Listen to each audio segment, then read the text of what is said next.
سفر کے مہینے میں ایسے واقعات ہوئے ہیں کہ اگر سفر کا مہینہ نحوست والا ہوتا وہ واقعات کبھی بھی نہ ہوتے۔ حضور نبی کریم صلی اللہ علیہ وسلم کا حضرت خدیجہ رضی اللہ تعالی عنہا کے ساتھ جو نکاح ہوا تھا نا وہ سفر کے مہینے میں ہوا تھا۔ ہم کہتے ہیں نا کہ یہ نحوست والا مہینہ، اس مہینے میں شادیاں نہیں کرنی۔ ہمارے کریم نبی صلی اللہ علیہ وسلم سفر کے مہینے میں نکاح فرما رہے ہیں حضرت خدیجہ رضی اللہ تعالی عنہا کے ساتھ۔ حضرت علی مولا علی کرم اللہ تعالی وجہ الکریم اور بی بی فاطمہ سلام اللہ علیہا، آپ کا نکاح کس مہینے میں ہوا تھا بھلا؟ سفر کے مہینے میں۔ اگر سفر کے مہینے میں ایسی ہی نحوست ہوتی تو ایک طرف شہزادی کونین اور دوسری طرف سب مومنوں کے ولی مولا علی کرم اللہ تعالی وجہ الکریم کیوں نکاح فرماتے؟ اگر یہ مہینہ نحوست والا ہوتا تو پھر شہزادے حسنین کریمین جیسے کیوں ہوتے؟ 7 ہجری میں سفر کے مہینے میں اللہ تبارک و تعالیٰ نے فتح خیبر جیسی نعمت عطا کی۔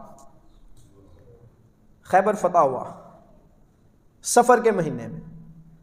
حضرت خالد بن ولید رضی اللہ تعالیٰ عنہ جن کو سیف اللہ کا لقب عطا کیا گیا، حضرت عمر بن عاص فاتح مصر، حضرت عثمان بن طلحہ رضی اللہ تعالی عنہم اجمعین، سفر المظفر میں ان شخصیات نے اسلام قبول کیا تھا۔ یہ تو بڑی برکت والا مہینہ ہو گیا کہ اتنے بڑے بڑے جرنیل، سپہ سالار اور اسلام کو قوت دینے والے جو لیڈر ہیں، اللہ تعالیٰ سفر کے مہینے میں ان کو ایمان کی دولت نصیب فرما رہے ہیں۔ غزوہ بیر معونہ میں سفر کے مہینے میں اللہ تبارک و تعالیٰ نے مسلمانوں کو فتح نصیب فرمائی، اور نبی پاک صلی اللہ علیہ وسلم نے سفر کے مہینے میں لشکر اسامہ کو روانہ کیا۔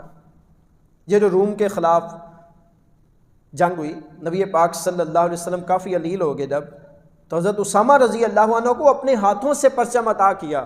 سفر کا مہینہ تھا، 3 مارچ 1940 قرارداد پاکستان جب پیش کی گئی تو وہ بھی سفر کا مہینہ تھا۔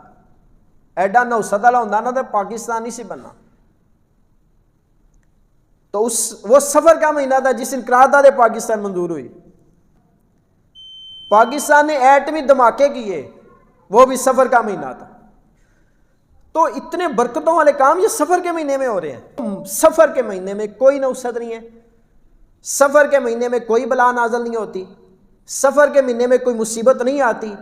ہاں مصیبت آتی ہے تو ہمارے کردار کی وجہ سے آتی ہے، ہمارے جھوٹ بولنے کی وجہ سے نحوست آتی ہے، ہمارے غیبت اور چغلی کرنے کی وجہ سے نحوست آتی ہے، دودھ شہد اٹاں ملاوٹ کرن دی وجہ تو نحوست آندی ہے، 1 نمبر کہہ کے 4 نمبر مال ویچیے تو پھر نحوست آندی ہے، اور بات بات پہ جھوٹ بولنا اور بد دیانتی کرنا اور جھوٹی قسمیں اٹھا کے مال بیچنا، اس کی وجہ سے نحوست آتی ہے، سفر کی وجہ سے نحوست نہیں آتی ہے۔ اللہ تعالی ہمیں ان چیزوں کو سمجھنے کی توفیق عطا فرمائے، آمین بجاہ النبی الامین صلی اللہ علیہ وسلم۔